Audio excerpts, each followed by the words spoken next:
Get out of the way! Gate B-22, Charlotte Douglas Airport. A security officer snatched a passport from a black woman's hand. He flipped it open. Fake. Clearly fake. She stood still. You pathetic people. The same old trick. He held the passport up in front of everyone. London? Geneva? Come on! Black people like you belong in the garbage dump, not at the airport! Her voice remained calm, soft.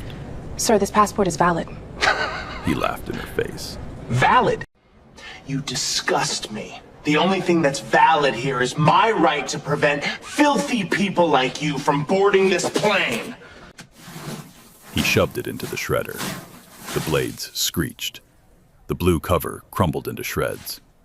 50 passengers stood frozen. She didn't scream. She didn't cry. Just look at him and smile. 6 hours earlier, the sky over Charlotte was still dark. Whitney Underwood stepped out of a rideshare at 5:47 a.m. The morning air was sharp. It smelled like jet fuel and cold concrete. She pulled her carry-on behind her, heels clicking against the curb in a rhythm as steady as her breathing. She was the kind of woman you'd notice, but never hear. Navy blazer, tailored to the stitch. White silk blouse. Slim black trousers with a crease sharp enough to cut glass. No flashy jewelry. No oversized logos. Just a thin gold watch on her left wrist and a leather briefcase that had seen more airports than most pilots. Whitney Underwood was a senior federal aviation inspector for the United States Department of Transportation. 15 years on the job. She had audited airlines across the country. She had grounded aircraft. She had recommended the suspension of 3 airline operating certificates. When Whitney Underwood walked into an airline's headquarters, executives canceled lunch. But today, she wasn't working. Today, she was just a daughter flying home to see her mother in Washington, D.C. No federal badge on display, no credential letter in hand. Both were tucked inside her briefcase, zipped in an interior pocket she hadn't opened in days. She moved through the terminal with the ease of someone who had done this 1,000 times. Bought a small black coffee from a kiosk near baggage claim. The barista smiled. Whitney smiled back. She left a $5 tip on a $3 cup. She called her mother while walking toward security. "I'll be there by lunch, Mama." "You better. I made cobbler." Whitney laughed. A real one, warm and loose. The kind of laugh that made strangers nearby smile without knowing why. She cleared TSA in under 4 minutes. No beeps, no flags, no secondary screening. She found gate B-22, sat down near the window, crossed her legs, and opened a book. The spine was creased. She'd read it before. She didn't mind. From the outside, Whitney Underwood looked like any other early morning traveler. Calm, quiet, ordinary. That was the thing about Whitney. She never needed anyone to know who she was. But someone at gate B-22 was about to find out anyway. Now let's talk about the man behind the podium. Derek Collins arrived for his shift 15 minutes late. No apology, no rush.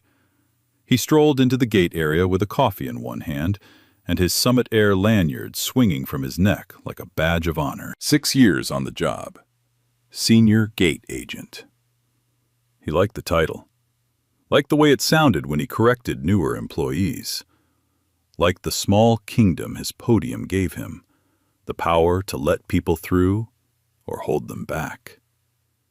The terminal smelled like floor cleaner and stale pastries.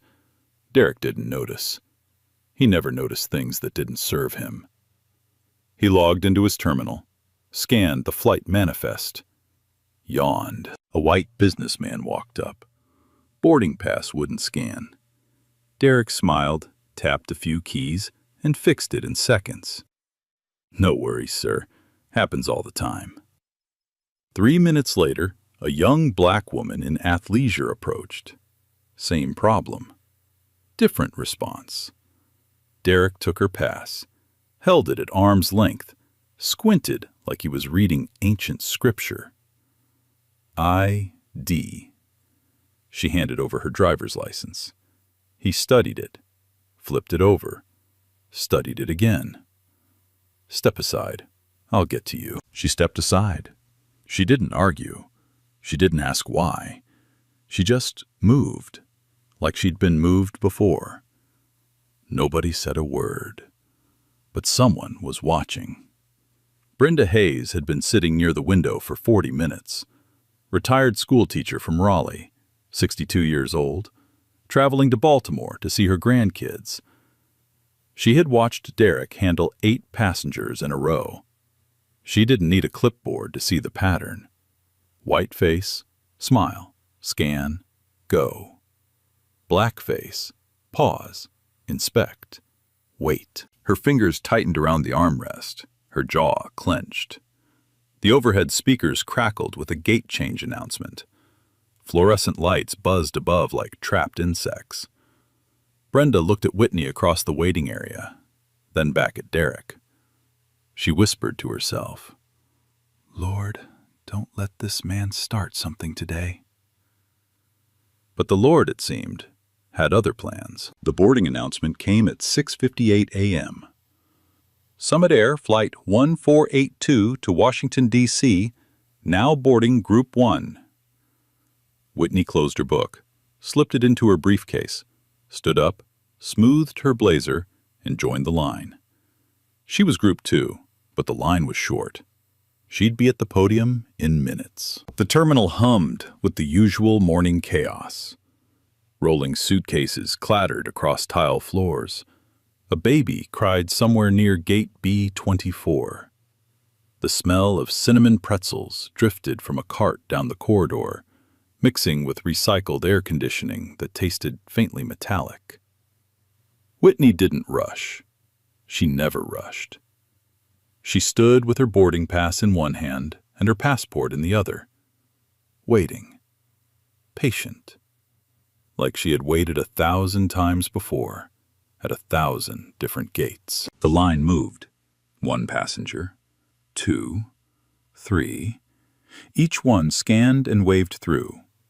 Derek barely looked at their faces, just the passes. Beep, go. Beep, go. Beep, go. Then it was Whitney's turn. She stepped forward and placed her passport and boarding pass on the counter. Not handed, placed. Gently. The way you set down something that belongs to you. Derek glanced up. His eyes moved from the passport to her face, then back to the passport, then back to her face. Something shifted. It was small, almost invisible, a tightening in the jaw, a narrowing around the eyes, the kind of micro-expression most people would miss. But Brenda Hayes didn't miss it. She was standing 6 feet behind Whitney in line, and she saw it like a flashing sign. Derek picked up the passport. Not the way he'd picked up the others, quick, casual, automatic. He pinched it between his thumb and index finger, held it slightly away from his body, like it carried a disease. He opened it slowly, page by page, his eyes scanning each visa stamp with exaggerated suspicion. London, Geneva, Nairobi, Tokyo, Sao Paulo. Every page told the story of a woman who had seen the world. But Derek wasn't reading stories. He was building a case. This passport has a lot of stamps. It wasn't a compliment. It was an accusation. Whitney's expression didn't change. I travel frequently for work. Work. Derek repeated the word like it tasted sour. What kind of work requires this much travel? Federal government. She said it plainly. No emphasis, no flex. Just 2 words and the truth. Derek stared at her, then at the passport, then at her again. "Federal government," he repeated. A smirk crawled across his lips. "Right." He flipped to the photo page, held it up to the fluorescent light above his head, tilted it left, tilted it right, squinted like a jeweler examining a fake diamond. The line behind Whitney was growing. Passengers shifted on their feet. A man in a gray suit checked his watch. A woman with a toddler on her hip sighed loudly. Nobody said anything. Derek called over a younger female agent. She walked up, coffee still in hand. "Does this look right to you?" He held the passport out like evidence at a crime scene. "The laminate seems off." The younger agent glanced at it, took a half-second look. "It looks fine to me, Derek." "It looks fine," he mimicked, his voice dripping with contempt. "I've been doing this longer than you've been alive. Go back to your register." She walked away, head down, mouth shut. Derek turned back to Whitney. He tossed the passport onto the counter between them. It slid toward her, then stopped. "I'm going to need secondary identification." Whitney reached into her briefcase. Calmly, slowly, she produced her driver's license and placed it beside the passport. Derek picked up the license, looked at it, looked at the passport, looked at her. "This doesn't match." Whitney's voice remained level. "It absolutely matches. My name is Whitney Underwood. That is what both documents say." "Don't tell me what matches and what doesn't." His voice rose, not shouting, worse. That cold, controlled kind of loud that says, "I dare you to challenge me. I decide what's real at this gate, not you." Passengers were staring now, not pretending to look at phones, not glancing sideways, full-on staring. A teenager in the back of the line lifted his phone slightly, then lowered it, too nervous. But Terrence Moore wasn't nervous. He was standing 4 feet to the left of the podium. 32 years old, software developer from Atlanta, connecting flight. He had watched the entire exchange from the moment Derek picked up the passport like it was contaminated. And 30 seconds ago, he had pressed record. His phone was angled low, steady. The red dot blinked silently. Derek didn't notice. He was too busy performing. He picked up Whitney's passport one more time, opened it to the photo page, held it next to her face, made a show of comparing the two, his head swiveling back and forth like a bad detective in a daytime drama. "I'm not satisfied this is a legitimate travel document." Whitney's chin lifted slightly, 1 inch. That was all. "Excuse me?" Derek's lips curled. He looked her dead in the eyes. "I already told you.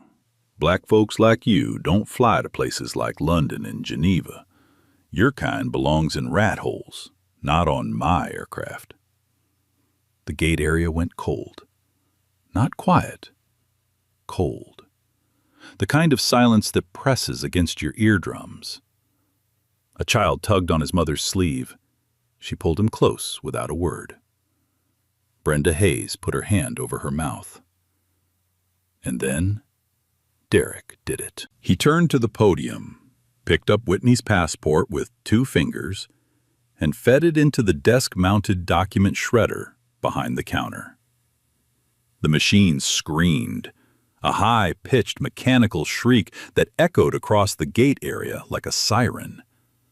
Blue cover, white pages, 15 years of travel stamps. All of it pulled into the blades and spit out the other side in thin, curling ribbons. 3 seconds. That's all it took to destroy a United States passport. Whitney watched the ribbons fall into the bin below the shredder. Her jaw tightened. Her nostrils flared. But her hands didn't shake. Her voice didn't crack. She looked at Derek with an expression that could freeze lava. "You just destroyed a federal document, a United States passport." Derek smirked, brushed a ribbon of shredded paper off the counter. "I just protected this flight from a fraudulent document. You're welcome to take it up with customer service." He reached for his radio, pressed the button. "Security to gate B22. I've got a passenger with fraudulent documents causing a disturbance." Whitney didn't move, didn't raise her voice, didn't take a single step backward. She reached into her briefcase, took out her phone, dialed a number from memory. Her voice was calm, measured, the kind of calm that comes not from weakness, but from knowing exactly what is about to happen. "This is Whitney Underwood, credential number DOT-8841. I need Diane Foster on the line immediately." She hung up, slipped the phone back into her pocket, and waited. Brenda Hayes walked out of line and stood beside Whitney. Her voice shook, but her feet were planted. "I saw the whole thing, sweetheart. Every word. That man had no right." Whitney looked at her. For the first time since the confrontation began, something soft flickered across her face. Gratitude, brief and quiet. Then it was gone. 2 airport police officers arrived 30 seconds later, heavy boots on tile, radios crackling. Derek pointed at Whitney before they could speak. "She tried to board with a forged passport. I handled it." One officer looked at Whitney. The other looked at the shredder bin full of blue and white confetti. Whitney reached into her briefcase one more time, produced her driver's license and a Department of Transportation business card. She held them out. Steady hand, steady eyes. "My name is Whitney Underwood, Senior Federal Aviation Inspector, United States Department of Transportation." The officer took the card, read it again. His eyebrows rose slowly. He looked at his partner. His partner looked at Derek. Derek's smirk was gone. The 2 officers separated them without a word. One took Derek to the left side of the podium. The other guided Whitney 3 steps to the right. Close enough to see each other, far enough to stop whatever was coming next. The terminal lights above gate B22 flickered once. The air smelled like burned plastic and sweat. Somewhere behind them, the shredder bin sat on the floor like a trash can full of evidence, blue and white ribbons curling over the edges. The officer with Derek, name tag read Sergeant Hollins, pulled out a small notepad. Standard procedure. Calm voice, neutral face. "Tell me what happened." Derek didn't hesitate. He talked fast, loud, with the confidence of a man who had never been questioned in his life. "I flagged a suspicious passenger. The passport didn't look right. The laminate was off. The stamps were inconsistent. I've been doing this for 6 years, and I know a fraudulent document when I see one." Sergeant Hollins wrote something down. Didn't look up. "Did you follow Summit Air's document verification protocol?" Derek blinked. "I used my training and experience." "That's not what I asked.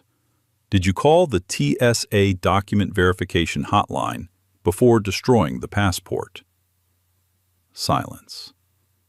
"Mr. Collins?" "I made a judgment call." "So that's a no." Derek's neck turned red. Not embarrassment. Anger. The kind of anger that comes from being questioned by someone he considered beneath the conversation. "Look, I've been at this gate for 6 years. I've caught things TSA missed. I don't need a hotline to tell me what my own eyes can see." Sergeant Hollins stopped writing, looked at Derek for a long, quiet moment. "What exactly did your eyes see, Mr. Collins?" Derek hesitated. His mouth opened, then closed, then opened again. "She didn't look right." Didn't look right how? The passport had stamps from all over the world. London, Geneva, Nairobi. A woman like that doesn't travel to those places. A woman like what? The question hung in the air like smoke. Derek's jaw clenched. He knew what he meant. He just wasn't going to say it with a badge-wearing officer writing everything down. Forget it. I did my job. On the other side of the podium, the second officer, Officer Dawkins, was speaking with Whitney. His tone was different. Not because he was nicer, because he had read the business card. "Ma'am, can you walk me through what happened?" Whitney spoke the way she always spoke. Clear, precise, no wasted words. She recounted every moment from the second she placed her passport on the counter to the second it went into the shredder. She named every phrase Derek had used. She described the younger agent who had been called over and dismissed. She noted the timestamps. She left nothing out. When she finished, she paused. He destroyed a valid United States passport issued by the Department of State. Under 18 U.S.C. Section 1543, that is a federal crime. Officer Dawkins stopped writing, looked at his partner across the podium, picked up his radio. "Dispatch, this is Dawkins at Gate B22. I need a supervisor down here. And contact TSA, Federal Coordination. We may have a federal document destruction issue." The radio crackled back. Acknowledged. Derek heard the words. His head snapped toward Dawkins. For the first time, his posture changed. His shoulders tightened. His eyes darted from the officer to Whitney to the shredder bin and back. But he didn't stay quiet. Men like Derek never do. He pointed at Whitney from across the podium, finger extended, voice rising. "You're seriously going to take her word over mine? I'm a Summit Air employee. I have authority at this gate. She showed up with a fake passport, and now she's playing the victim." Officer Dawkins didn't respond. Didn't even look at him. That made Derek louder. This is exactly what people like her do. They flash a card, throw around some title, and suddenly everyone forgets that I'm the one who caught the fraud. Sergeant Hollins put his hand up. "Mr. Collins, I'm going to need you to lower your voice." "I will not lower my voice. I did my job, and now I'm being treated like the criminal?" The gate area had gone completely still. Every passenger in the vicinity had stopped moving, stopped talking, stopped pretending not to watch. A woman near the window had her hand pressed against her chest. A man in a business suit shook his head slowly. The toddler from earlier had buried his face in his mother's neck. And Terrence Moore's phone was still recording. Steady. Silent. The red dot blinking in the corner like a heartbeat. 12 minutes later, station manager Kyle Shepard arrived. He came fast, tie crooked, coffee stain on his shirt. He'd been pulled from the operations office mid-morning briefing. Kyle took one look at the scene, and his face went pale. 2 officers, a shredder bin full of passport confetti, a black woman standing with her arms at her sides like a statue, and Derek Collins pacing behind the podium, muttering to himself. "Derek?" Kyle's voice was tight. "What happened?" "I flagged a suspicious passenger. Destroyed a fraudulent passport. Standard procedure." Kyle looked at the shredder bin, then at Whitney, then back at Derek. "Did you call the TSA hotline?" No answer. "Derek, did you call the hotline before you shredded a United States passport?" "I didn't need to. I could tell." "You could tell what?" Derek stepped closer, lowered his voice, but not low enough. "People like her, Kyle. They come through here with documents that don't add up.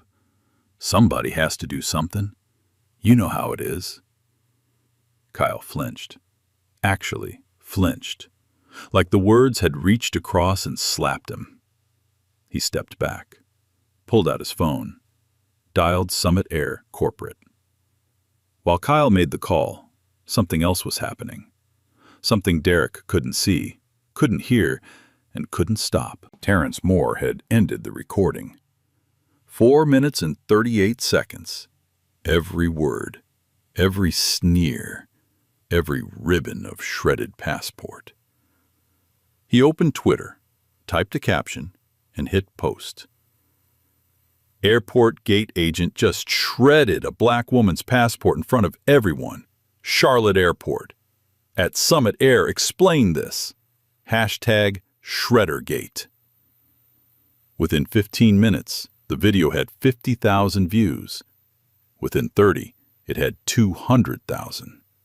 Within 1 hour, it crossed 1 million. Quote tweets exploded. Screenshots flooded Instagram. News desks from CNN to local Charlotte affiliates started calling Summit Air's press office. Civil rights organizations issued statements before lunch.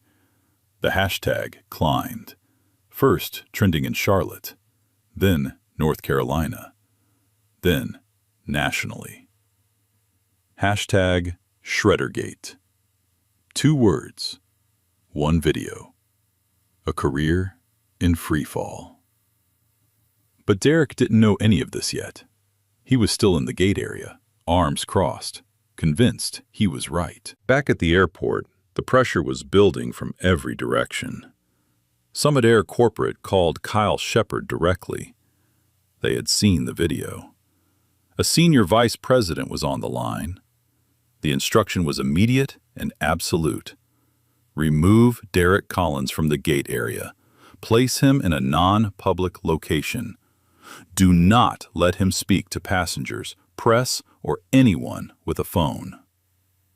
Kyle walked over to Derek. His voice was barely above a whisper. You need to come with me. Now. Why? Because there's a video, Derek, and the whole country is watching it. Derek's face went blank. Not scared. Not sorry. Blank. The way a man looks when reality starts cracking through a wall he built with his own ego. He was escorted to a back office behind the Summit Air operations desk. The door closed behind him. The fluorescent light above buzzed like a dying wasp. He sat in a plastic chair, alone. Meanwhile, Whitney's phone call had connected.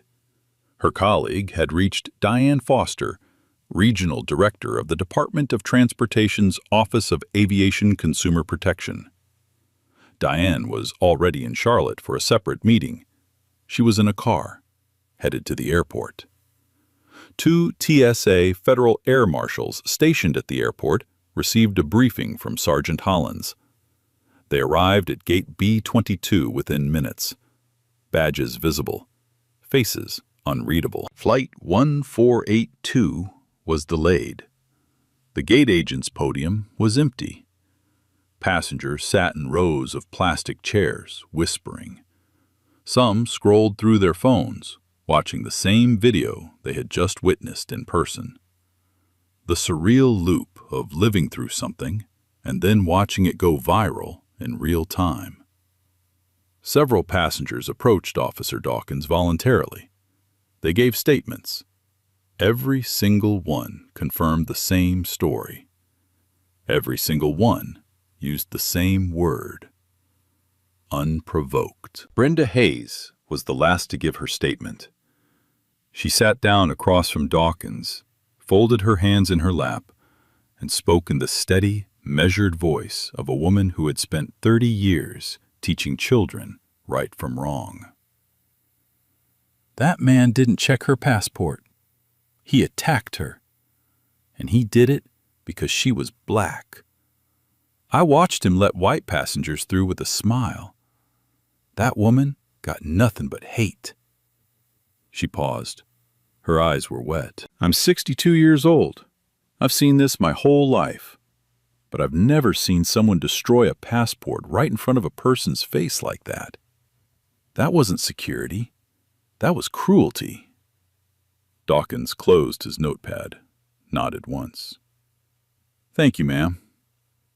Brenda stood up, straightened her jacket, walked back to her seat, and waited, like everyone else, for what came next. The black sedan pulled up to the curb at Terminal B at 8:23 a.m.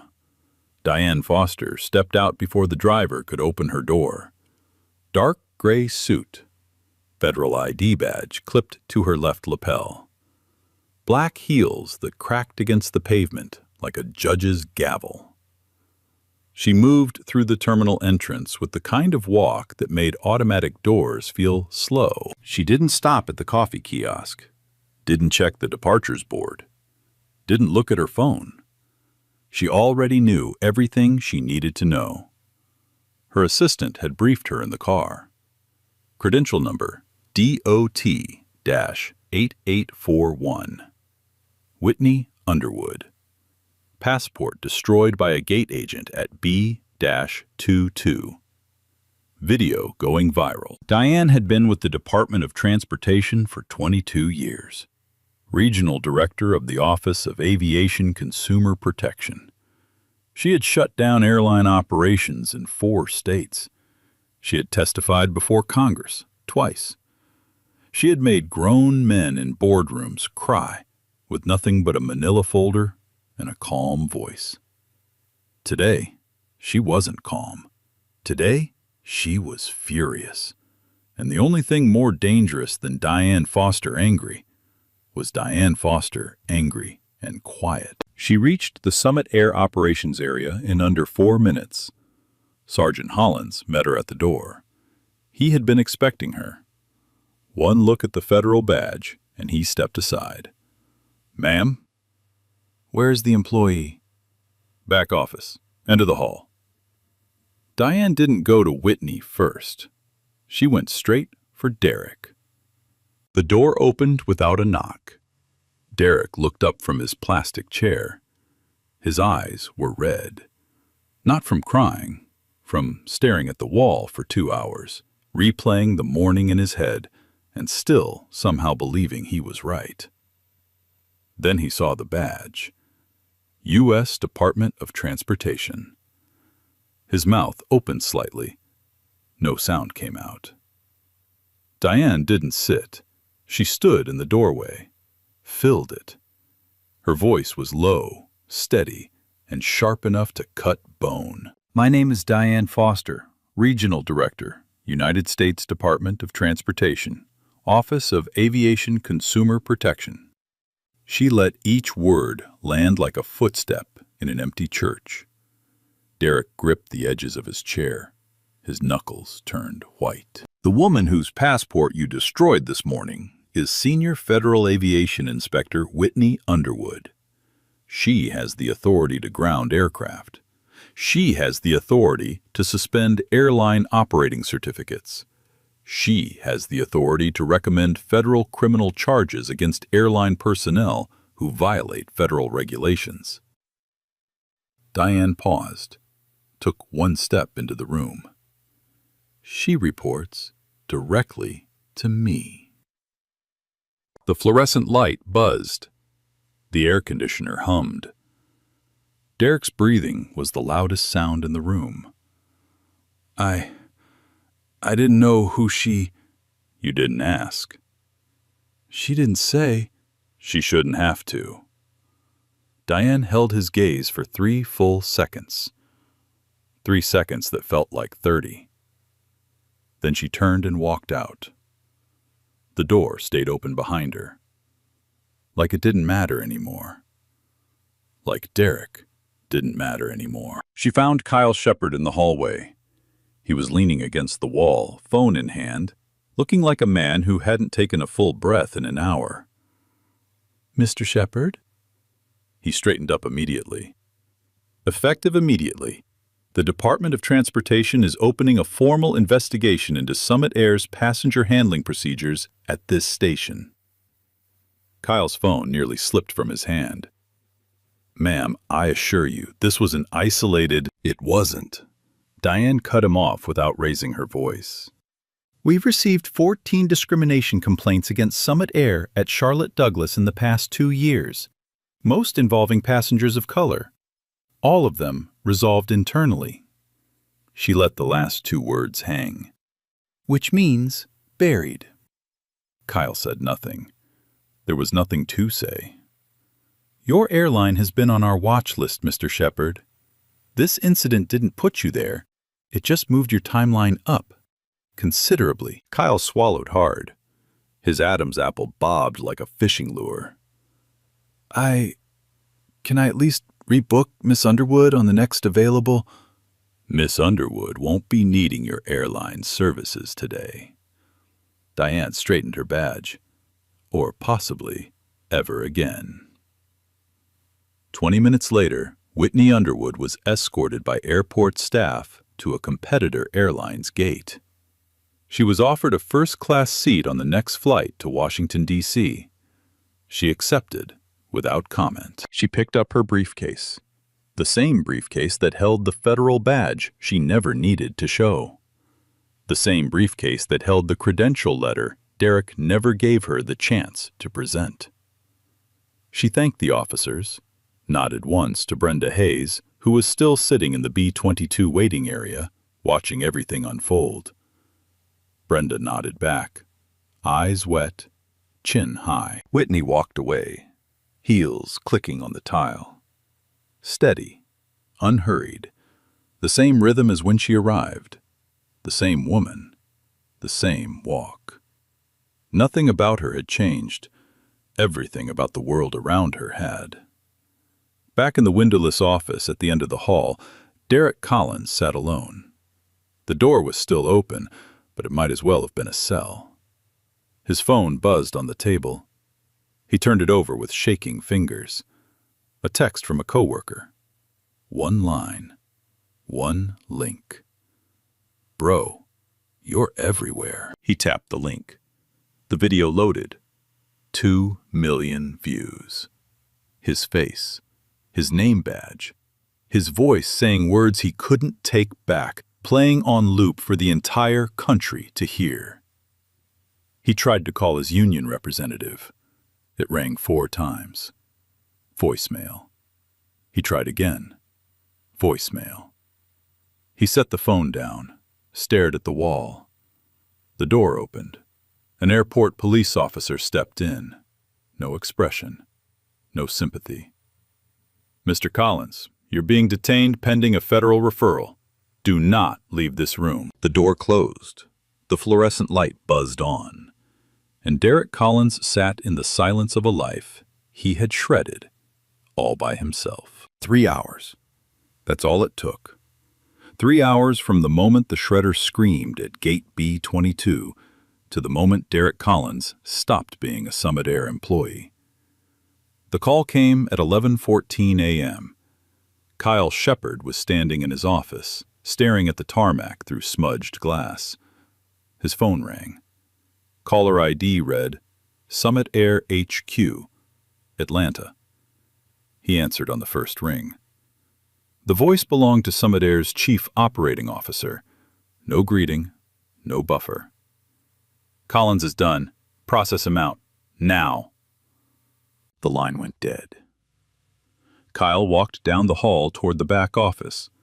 The room smelled like sweat and stale coffee. The fluorescent light hummed its same dead note. Derek sat in the same plastic chair, same crossed arms, same clenched jaw. His phone lay face down on the table like a grenade he was afraid to touch. Kyle didn't sit, didn't close the door.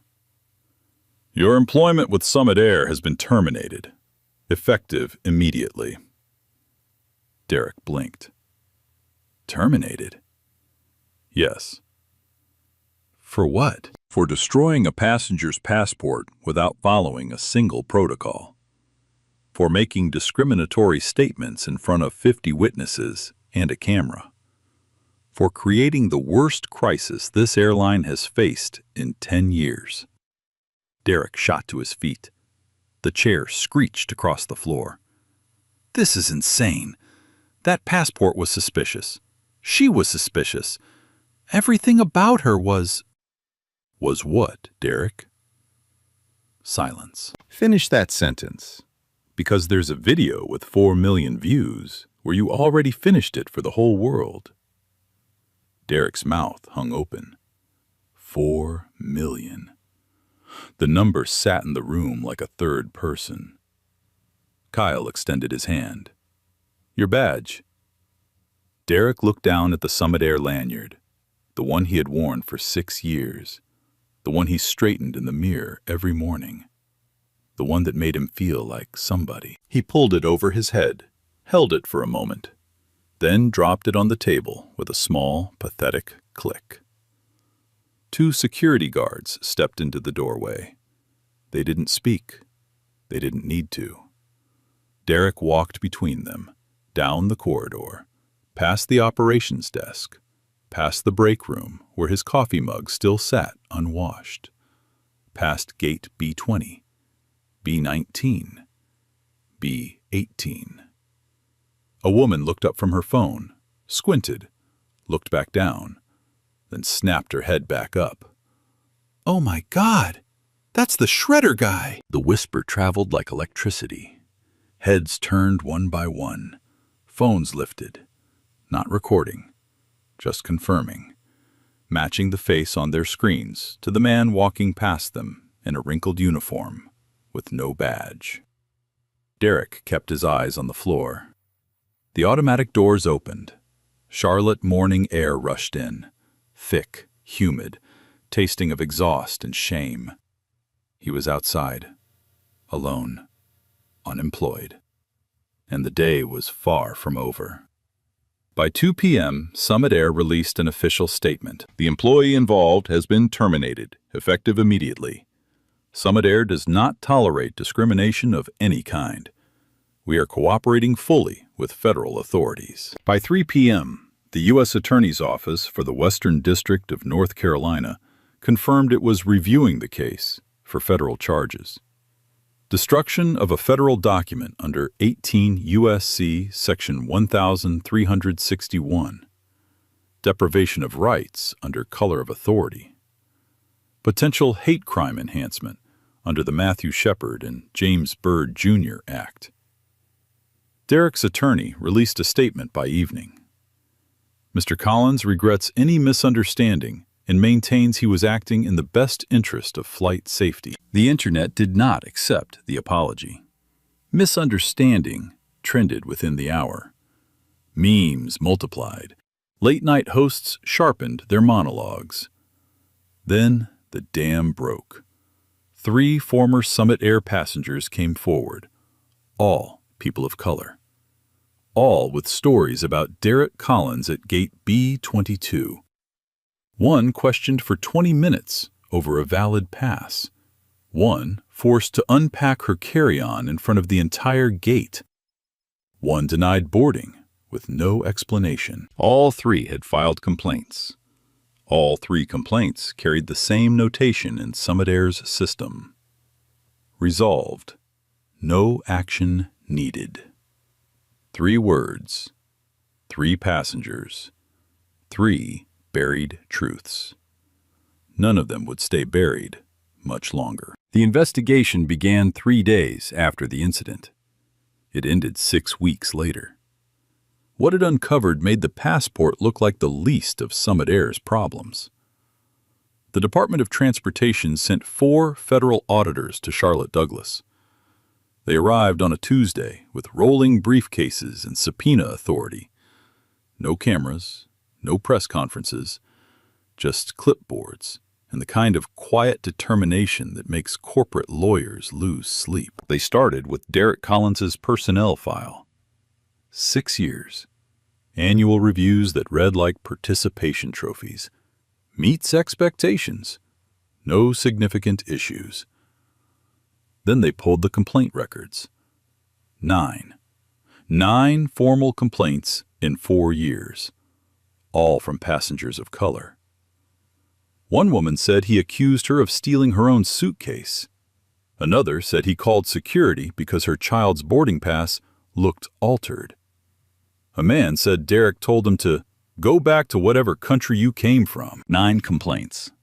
9 passengers who took the time to fill out forms and call hotlines. Every single one marked the same way. Resolved. No action needed. The auditors traced the chain. Every complaint had been closed by the same person. Derek's shift supervisor, Gary Fulton. He had signed off on each one without conducting a single interview, without pulling footage, without contacting passengers. 9 acts of discrimination rubber-stamped like overtime requests. Gary Fulton was terminated the following week. But the auditors weren't finished. They expanded beyond Derek. They pulled complaint data for the entire station. The pattern was so clear it could have been drawn with a ruler. 31 discrimination complaints in 2 years. 26 involved passengers of color. 22 closed with no disciplinary action. No implicit bias training. No oversight. No accountability. A complaint system designed to protect employees, not passengers. The DOT's final report landed on Summit Air's executive desk like a bomb in a manila folder. Civil penalty, $2.8 million. One of the largest in agency history for a discrimination violation. Mandatory corrective actions.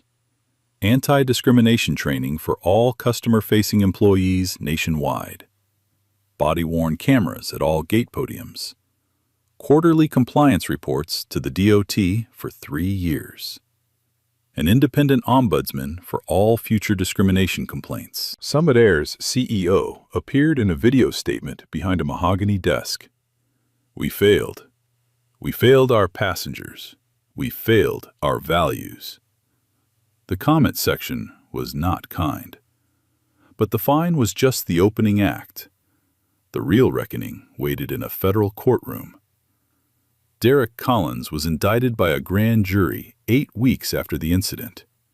2 counts: destruction of a federal document, willful deprivation of civil rights. The trial began on a Monday in October. Courtroom 4B, Western District of North Carolina. Judge Eleanor Grant presiding. Gallery packed. 3 cable networks carried it live. Whitney Underwood took the stand on the second day. Navy suit, no jewelry, same thin gold watch. She sat with her hands folded, the same way she had stood at Gate B-22. Still, composed, unshakable. The prosecutor walked her through the morning. The line, the passport, the insults, the shredder. She recounted every detail with the precision of 15 years documenting airline violations for the federal government. When the prosecutor asked how she felt when the shredder activated, Whitney paused. I felt erased. 2 words. The courtroom went silent. Brenda Hayes testified next.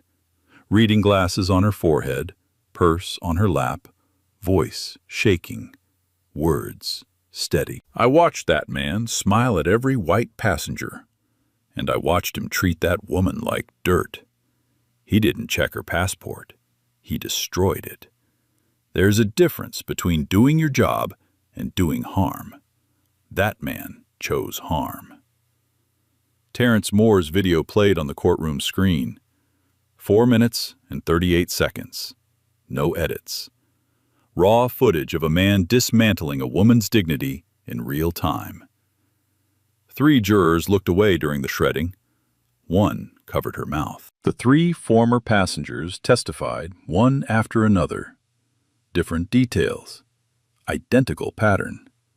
suspicion without cause, hostility without provocation, complaints without consequence. Then Derek took the stand. His attorney advised against it. Derek insisted. He still believed he could explain. He couldn't. Mr. Collins, did you call the TSA verification hotline before destroying the passport? No. Did you consult your station manager? No. What specific feature led you to conclude it was fraudulent? Silence. Mr. Collins? The stamps. The travel. It didn't make sense for someone like... Someone like what? Silence. No further questions. The jury deliberated 4 hours. Just before 6 p.m., they returned. The foreperson stood. On count 1, destruction of a federal document, guilty. On count 2, willful deprivation of civil rights, guilty. Derek's head dropped. His attorney placed a hand on his shoulder. Derek didn't react. He stared at the table like it held the answer to a question he had never thought to ask. Sentencing came 3 weeks later. 30 months in federal prison. 3 years supervised release. Permanent ban from employment in any federally regulated transportation role. Judge Grant spoke without notes. A passport is not a piece of paper.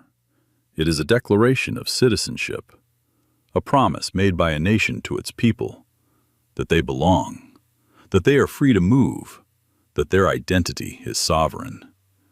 When you destroyed that passport, you didn't just break a federal law, you broke that promise. And you broke it because of the color of a woman's skin. She looked directly at Derek. This court does not take that lightly. Outside the courthouse, cameras flashed. Civil rights leaders stood at microphones. Whitney Underwood was not there. She was at her desk in Washington, reviewing an audit report. Her phone buzzed with the verdict. She read it, set it down, went back to work.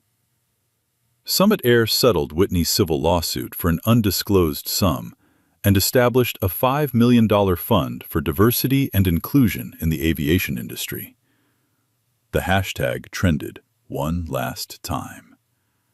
Hashtag Shreddergate. The top reply across every platform was the same sentence, shared and reshared until it became an anthem.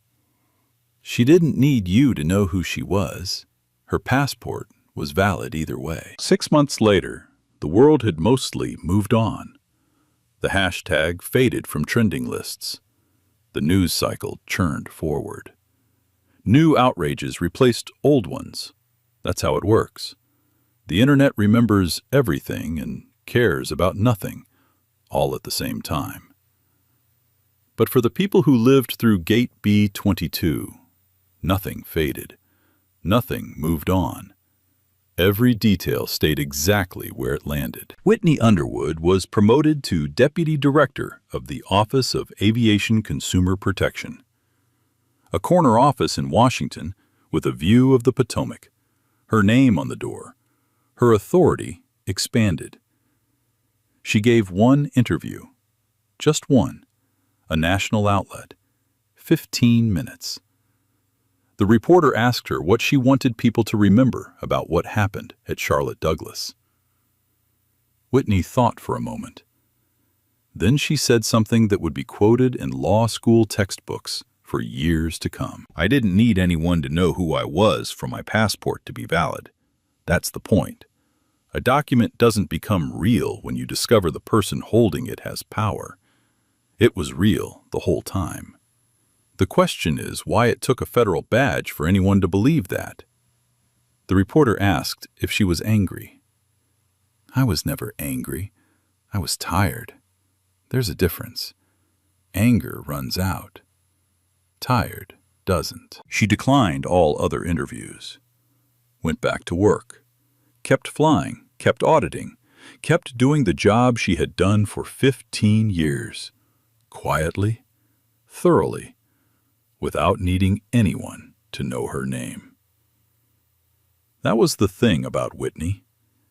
She didn't change after Gate B-22. The world around her did. Derek Collins reported to a federal minimum security facility in Butner, North Carolina on a gray morning in January. He arrived in a white van with 3 other inmates. No cameras, no reporters, no hashtag. Just a man in handcuffs walking through a metal door. His social media accounts had been deleted weeks earlier. Not by the courts, by Derek himself. He couldn't take the comments anymore. Couldn't take the memes. Couldn't take the strangers who found his page just to remind him, day after day, of what he had done. His former colleagues at Summit Air didn't visit, didn't write, didn't call. He became the story nobody at the airline wanted to be associated with. A cautionary tale whispered in break rooms and training sessions. Remember that guy who shredded the passport? That was his legacy now. Not 6 years of service, not a single positive review. Just one morning, one shredder, one woman he should never have touched. Brenda Hayes went home to Raleigh after the trial. She hugged her grandchildren, made dinner, sat in her kitchen and cried for 20 minutes, without knowing exactly why. 3 weeks later, she received an invitation to testify before a congressional subcommittee on discrimination in air travel. She accepted. She wore her best church dress. She spoke for 11 minutes without notes. I'm 62 years old.